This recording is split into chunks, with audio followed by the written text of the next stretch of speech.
Greetings and bienvenue, Midnight Crew. Thank you for returning to this broadcast, and welcome to new viewers joining us for the first time. If you like a video, then feel free to subscribe. When I was 7, I lived in a country home with my mother. My great-grandmother had passed recently, and without her, my great-grandfather faded within a few months of her passing. With their passing, their belongings got divided up amongst my very large family. They had 11 kids. What me and my mom got was my great-grandfather's mattress, among other things of sentimental value. I didn't have a proper mattress then, just some foam on a box spring. Laying there at night on it, I always felt like I was under someone's gaze. I often imagined that there was a burglar hiding in the closet waiting for me to fall asleep so he could escape. I was, and always have been, rather straight-laced in my fantasies. A normal kid would have imagined a boogeyman or ghost. Yet I imagined a burglar. Go figure. I started having terrible nightmares. I can no longer recall anything about them. But in less than a week, I no longer wanted to sleep in that room. My mother figured she could convince me otherwise, so she said we would trade rooms that night and prove there was no difference. I slept soundly in my mother's bed and woke to a pleasant breakfast. Later on, a friend of my mother's arrived with a pickup truck, and within minutes had hauled that mattress down from my room and chucked it in the back. I was puzzled, but accompanied them to the town dump, where we burned it. My mother claimed it was demonized. She also claimed some of my Lego we bought at a yard sale recently might also be so. I lost most of my Lego then, as it had since become intermingled with my main Lego bin. Losing my Lego at the time seemed the more pressing issue, so I didn't focus on that mattress at the time. Years later, my mother was talking about how Grampy, my great-grandfather, was always sleeping in his fold-out chair in the living room, and said it must have been because of that mattress. I told her about how I only had nightmares in that bed, and since we removed it, I have, in all seriousness, never had a single nightmare since, even still to this day. I asked what prompted her to have it burned after a single night on it. This is when I released bricks, years after the event. She explained to me that when she woke up that morning, the mattress was floating in the air with her on it, nose inches from the ceiling. I don't know for certain, but one does not usually doubt their mother. There was certainly, in my mind, something gravely wrong with that mattress. I know that sound when there is nothing else to hear. Then you can hear it the loudest. I think it is simply the hum of your own body, not your heartbeat, but simply the vibration of your living flesh. Utter silence seems to amplify it. But if you make even the tiniest noise, it will fade out until the silence grows again. Also, when you talk of sounds coming from seemingly nowhere, it reminds me of a strange ability I have. I long ago discovered that if there was ambient white noise of sufficient quality, I could force myself to hear it as music that was of similar beat or tempo to the white noise itself. Had to be a song I knew well. Once I have the song I wanted playing, by concentrating on making it out of the white noise, I no longer had to think about it, and I would continue to hear that one song, continuously looping, until I left the area. Oddly enough, the first song I heard by this method, though by all means happened randomly, was the theme song to the same show mentioned earlier in this thread, Married with Children. It was driving me mad until I figured out where the looping song was coming from and how to hear different music. One last thing from me before I return to anonymity. I am nearsighted. When I see far, dim lights in dark places, they have a very large bloom or halo around them, as is normal for blurred vision. One night I wasn't really sleepy and I was noticing the LEDs on the VCR in my room with my glasses off. I started playing with my eyes to see if I could force them into focus. Of course I couldn't, but I did learn something else. In the bloom from the light I could see shapes, and amazingly, I could bring the shapes that were in the bloom into focus. They were absolutely recognizable to anybody who has taken a proper biology class. I could see germs and bacteria as if I were looking through a microscope. Every time I blinked, the scene would wash away until it settled after a second or two.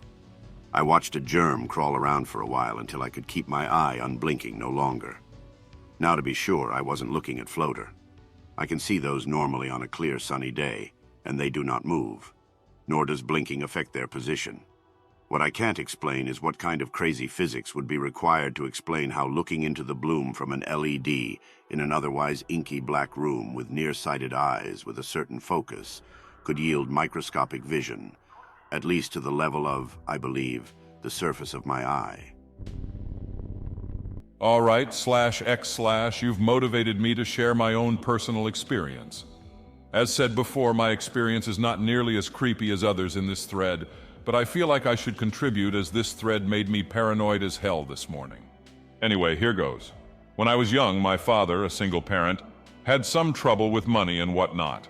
And oftentimes we'd find ourselves living with my grandmother, which was fine. She had a nice big house, plenty of room to accommodate both me, my sister, and my dad. Well, I can't exactly remember what time of year it was, but the current trend was for me to sleep on the couch at night.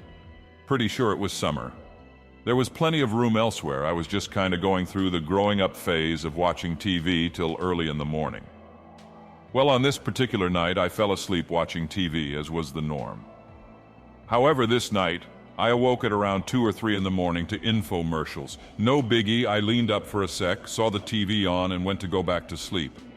Head on the pillow, I was kind of just sitting there a moment listening to the TV when I decided to turn the TV off, and then something odd struck me. Before I continue, I want to describe the layout of the room I was in a bit. My grandmother didn't have a garage. Well, she did, only it wasn't for cars. They had just made it another room of the house, an office to be exact, but it was always still the garage.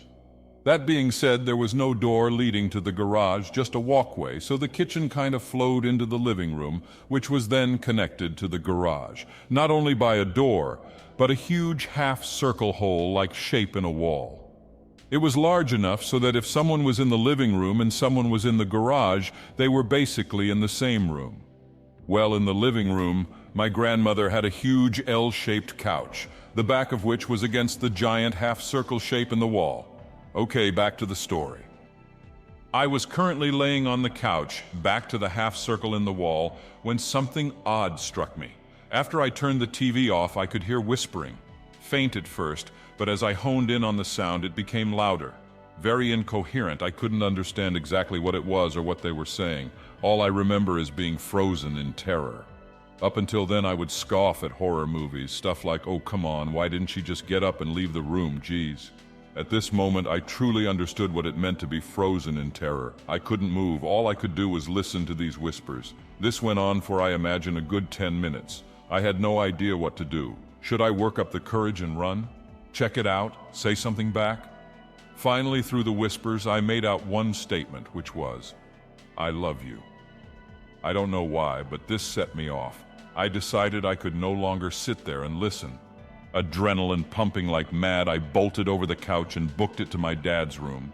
I ran in, closed the door as fast as I could. After this, my memory is foggy, but I either grabbed a blanket and fell asleep on the ground or slept next to my dad on the bed. I guess the ordeal exhausted me a lot because I remember falling asleep fast. And that was about it. I know it's not much, but still the most outstanding thing I can't explain. TLDR. I heard voices. Freaked me out. Does anyone else ever see things from different angles? This is something that used to happen to me pretty regularly as a child, though I have to really focus to make it happen these days. It's rather difficult to explain. I grew up in an old house that my parents still live in. Throughout my childhood, I would experience this odd phenomenon where sometimes everything around me would look different somehow. I was in the same house, same rooms, same parents, but it was as if I was looking out from a different corner of my brain, or seeing everything from someone else's eyes. The term mirror image comes to mind, but that's not really what it was either, because nothing was opposite from where it used to be. It was more like the house itself was aligned with everything else differently, like the whole world had flipped, and everything that had been pointing north was pointing south. Like I said, it's incredibly difficult to explain, but it was like I was experiencing a copy of my life in my house. It only happened at home, though, as far as I can remember. One time the odd angle stretched all the way down the street in a couple directions, but never farther than that. I think it must have been because I knew my house so well, having never moved anywhere else. I could tell when things looked different. Thinking about this day makes me wonder what the world looks like from other people's eyes. Are they seeing things the way I see them, or do my parents see that copy house that I only slipped into every now and then? I've got 3 things that can go unexplained. 1. One time, myself and a group of friends were in the basement of our friend Kat. She had decided to try and get our friend Corey to come over as well. After a few phone calls, he finally agreed, though he said it'd be about an hour before he gets there. He lives on the other side of town. So an hour passes, and all of us hear the front door open and someone who sounds exactly like Corey say, "Hey, what's up?" We all reply at the same time, "Nothing, get down here." 15 minutes pass and no one comes down to the basement. We all thought he might have gone to the bathroom, so myself and another friend named Kevin went up to investigate. We search the main floor and the second floor and don't find Corey. Now things are getting odd. Kevin and I go back to the ground floor and go to the door to see if he's hiding outside like the jackass he is. The front door is still locked. Kat and her parents like to lock the door if no one was upstairs. We go back downstairs to report that Corey is in the house. The second we reach the basement, the phone rings. It's Corey, and he's still at his house because he couldn't find a ride. At this point, we're a tad freaked out. All of us now check the whole house one last time before we go back to the basement, waiting for someone to explain what or who the hell came in the house and talked to us. 2. This one happened not more than 2 days ago. Recently, I've been having feelings for my ex-girlfriend. Not going to go into it, but a short summary is, we broke up because I'm an idiot, I regretted my mistakes, yada yada etc. Anyways, she's dating another guy now, whom I'm on friendly terms with. Well, anytime I dream about a girl I like, I usually dream about real-world situations that could happen between us, social interactions only. Well, seeing as she has a boyfriend, the only real-world dream I could manifest was of me telling her how I felt in her boyfriend. He's sort of a jealous type, punching me in the face. Now, I've had this dream 3 times. Each time, after I was punched, I'd awake and my nose would hurt a little. On the 3rd time having the dream, I awoke with my nose bleeding. When I went to the bathroom to clean up, I noticed that my nose was a little swollen, and there was some bruising around it. I looked like I got punched in the nose. I haven't had the dream since, but when I had it and the events that followed were really creepy. My nose has swelled down a little, but there's still some bruising. 3. Last one. This one, well, let's just say that this has begun happening to me since as long as I can remember. I feel pain that hasn't been inflicted upon me. Now I know that's sort of a common feeling, seeing a guy hit in the groin or stabbed and whatnot and then you squirm saying that had to hurt. Well, I do that too. However, in some cases, it's worse. There are times where I will see a man get stabbed in a show or movie, or I think about a guy getting stabbed, and I feel it. I scream and lash out and hold wherever I see the person get stabbed. Almost like extreme indirect voodoo or whatnot. This also happens on occasion with gunshots, car crashes, etc. I see or think these things, and I'll be in so much pain where at times I can't move or I'll be crying to stop the pain. I've gone and seen only one doctor about this and he said that. I forget the medical term he used, but sometimes the mind overthinks the situation or something and places the stress on the body. Like some weird hypochondria. I really don't know. The only person I've ever told, besides the doctor, is my brother. He doesn't believe me, thinks I'm just squeamish. My story. I live in Minneapolis and we have this thing called the Greenway which, for lack of a better word, is a bicycle highway. The Greenway passes through the city and has buildings surrounding it and skyways passing overhead. Even though the Greenway is lit up at night, it still freaks me out to bike alone after dark, partly because I'm such a wuss but mostly because last summer we had a string of unexplained murders happen. I'm serious, look it up. Anyways, last night I was biking at night. I had a friend with me so I felt a lot safer. As we were biking and chatting, we were about to come under a skyway about 100 yards or so ahead. Skyways in Minneapolis are covered in windows, and as I looked to the other side I saw what I thought was a normal person. As I got closer I realized that it wasn't a person. The thing was gaunt and pale. It didn't wear any clothing and it looked like it had 2 fleshy arms like horns sticking out of its head. I also noticed that whatever this thing was wasn't on the inside of the skyway. It was perched on the ledge on the outside of the glass. Now you have to understand, hearing of unexplained murders on the same path you're on can be a little unnerving. but seeing some messed up person thing perched over a tunnel my friend and I was to go under was just damn scary. I held my breath and we zoomed under. He didn't see it and kept talking, and all I did was watch the upper lip where the thing would have come from. But it didn't. We passed under without any problem. I looked back thinking my eyes were playing tricks on me, that it may just be some piece of artwork or maybe just a normal person, but it wasn't anything. Nothing similar looking was there, and both buildings that connected the Skyway were closed. I've got a few things to contribute. I haven't really been experiencing this stuff for very long. It crept up on me rather recently. For reference, I'm 18 years old. On one particular night during my junior year of high school, I was trying to get to sleep when I started to get a splitting headache out of nowhere. I closed my eyes, and I guess I fell asleep, although it didn't feel like that exactly. Anyways, I was dreaming about two gentlemen who I had met at some kind of office party. I wasn't physically in the dream, merely a spectator unable to invoke a change in the situation at all. The two men did not know each other particularly well. One had an air of confidence bordering on arrogance. The other was a bit more serious, but still seemed comfortable in his skin. They were walking back from this office party, and they made small talk as they went along. They turned a corner, and we're all alone on a deserted suburban street. Just moments earlier, the sky was bright and sunny, but as they turned, it got covered up with thick leaf cover from large trees that stretched over the pavement on either side of the road. The houses all seemed abandoned. There were no cars to be seen. Anyways, the serious man was rambling on about something when the arrogant man started to cackle like a maniac. Suddenly, my dream vision shifted to the ground under their feet, and I could feel a dark emanation coming up through the sidewalk and entering into the arrogant man's body. It was deeper than just black. It was a darkness that I can't really describe. But as soon as I saw it, I felt compelled by primal fear. The dream vision followed upward to the arrogant man's face, which had changed after the dark presence entered him, or maybe revealed his true colors. I know that's how I interpreted it at the time. His face was distorted, and his skin had changed to what you might imagine a demon's skin might look like.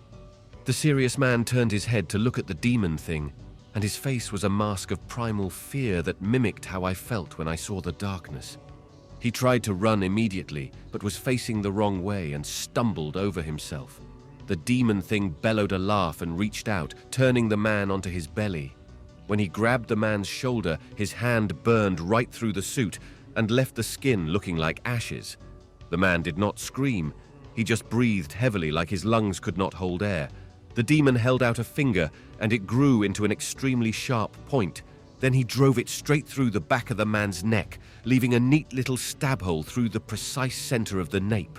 At this point, I woke up terrified, my skin clammy, gasping for air myself. But I quickly realized that the sound of my own breathing was not the only sound in the room. There was still the man's heavy breathing in my ears. I was in disbelief, thinking it must have been my own breath.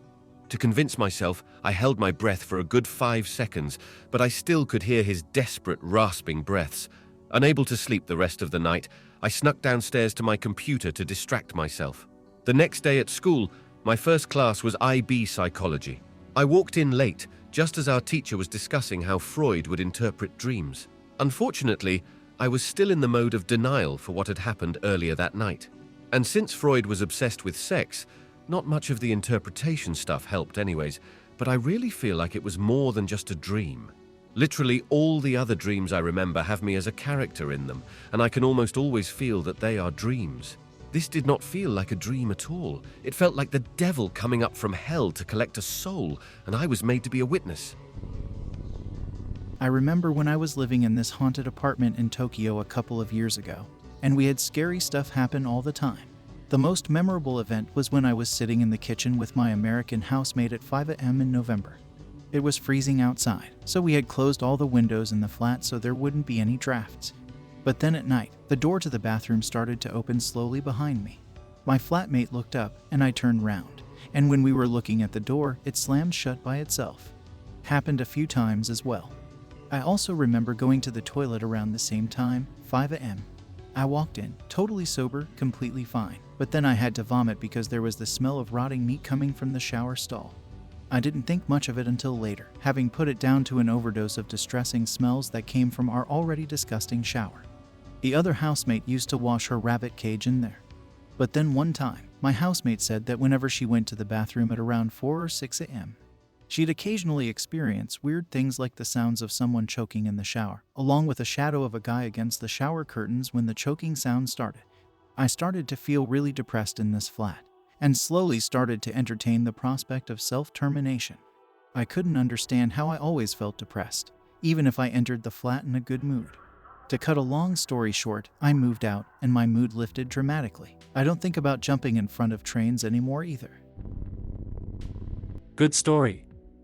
I once was out in Hicksville one summer in Southern California, a long time ago before Riverside County turned into a dust bowl and things actually grew there naturally because it actually rained sometimes. If you're from that area, it might have been Wildemar or Menifee.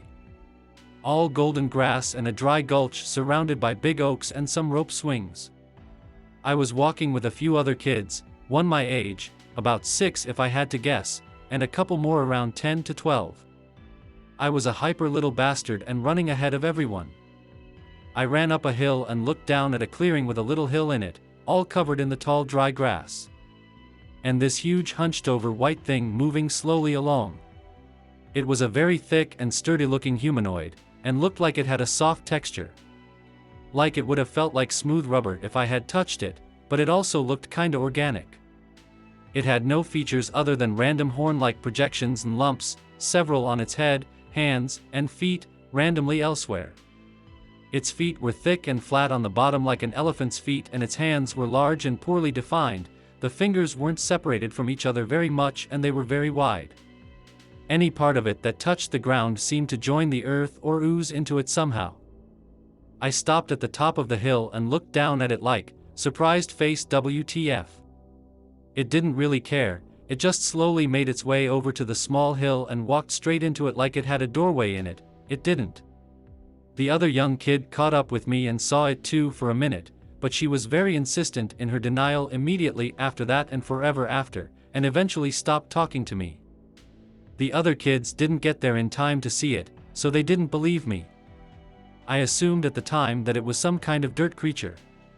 It wasn't threatening or even scary in any way, just going about its business. Bad story. Unpleasant relatives were staying in the house, drugs and drama and domestic violence was occurring. I was in preschool or kindergarten. Nighttime got a lot more scary at my house, and I was already afraid of the dark because I had nightmares all the time and my parents were too cheap to buy me a nightlight. Anyway, I had a dream that it was morning and I was in bed, and my grandma was in my closet. She slid the door open and looked at me with very cold expressionless eyes, she has light blue eyes, and told me to come to her. I thought this was all very strange and asked her why she was in my closet, and told her to come out. All she was interested in was me getting out of bed and joining her in the closet, and wouldn't answer any questions as to why, and was getting angry and refused to come out. She said horrible things to me and reached her arm out along the wall next to the closet. Something wasn't right. Finally I woke up. It was the middle of the night and my closet door was open just as it had been in the dream, though I always made sure to shut those doors before going to bed and hated that closet. Some gigantic pitch-black shape was in there, looking out at me with 2 glowing red eyes from like 6 feet off the ground, and a great black arm was reached out along the wall just like my grandma's had been in the dream. The huge thing attempted again to lure me out of bed. I was scared shitless and couldn't even run because the door was right next to the closet, so I just huddled there in bed staring at it in terror and not speaking until I fell asleep again, somehow, and morning came. Neutral story. This one took place when I was around 13 or 15 years old, maybe 16. I woke up randomly at like 3:30 in the morning and went out to the hall. Down the hall, looking south, is the kitchen and there's a path through the house running east to west. There were tall, thin, translucent creatures walking through from west to east, soundlessly. They moved in a really strange way, like they were boneless but somehow mobile anyway. The ceiling in the kitchen was normal height, but at the end of the hall the ceiling got to be like 13 feet high and gradually sloped down to normal height by the back patio door to the east. Their guys walked through half hunched and half just walking through the ceiling of the kitchen, and straightened up when they came to the tall part of the house. Then they kept going, and defied perspective by walking into the street light from the next block over that was visible from that door. Like they grew tinier and walked up off the ground after walking through the sliding glass door, and gradually disappeared into the glowing street light. It took time, though, and looked exactly like someone walking along a path that went up a small grade and into the far distance. They seemed harmless and didn't interact with me very much, just stepped around me when I went over there to see where they were going and where they were coming from. They never ventured up the hall towards the bedrooms, only along the east-west spine of the house. I sat at the end of the hall by my bedroom and watched them for a while, wondering what the hell I was looking at. Never saw them again after that. About 1 year back, I was fishing with my dad near a heavily forested lake somewhere in Idaho. My dad was on a bank across from me and he was just in his normal fishing position. I turned to look behind me because I heard something in the trees. When I look back out to my dad, he isn't there and his truck is gone from where it was parked. I start running towards where he was, and as I'm running over there, I look back and I can see his truck up on the road above the lake. I was astonished to see it up there because from the parking area to there is about 2 kilometers, and on an uphill, extremely rough dirt road that would take about 10 minutes, when my watch showed that it only happened in about 30 seconds. I yelled at him to come back down and pick me up, and he did. When I got in the truck, he asked me why I wanted to go back down to the lot. I looked at him confused. I didn't know what the hell he was saying.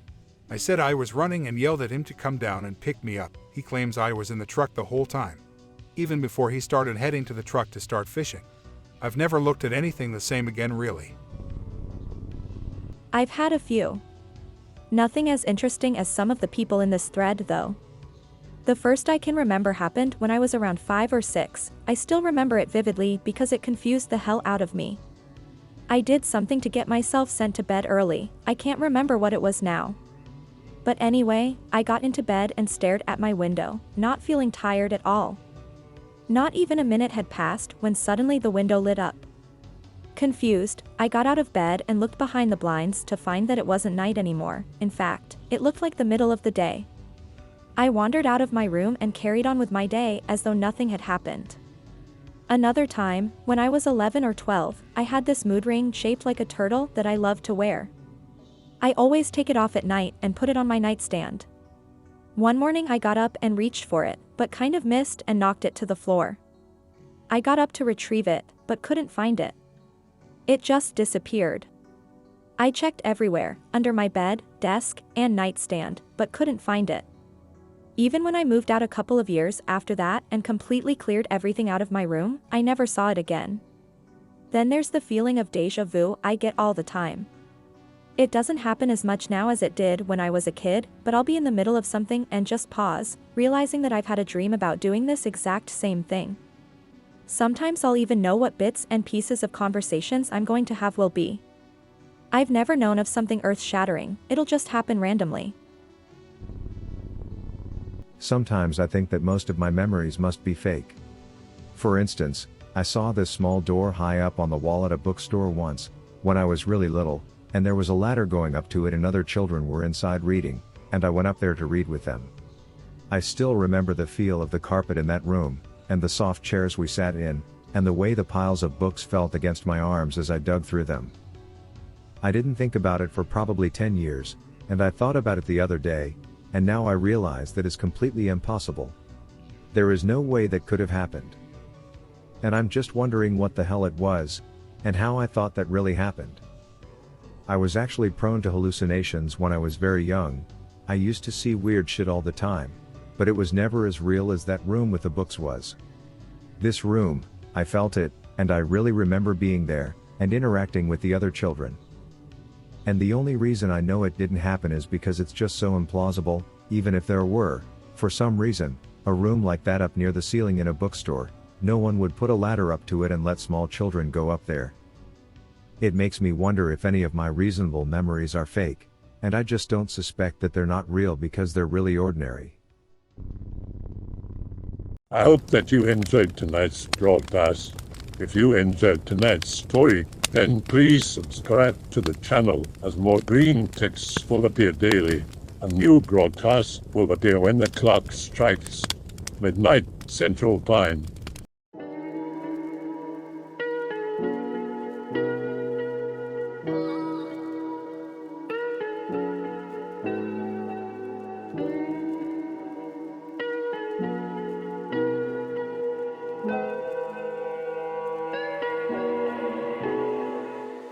Remember to check out the Odyssey page in the description for a second archive of the channel's videos.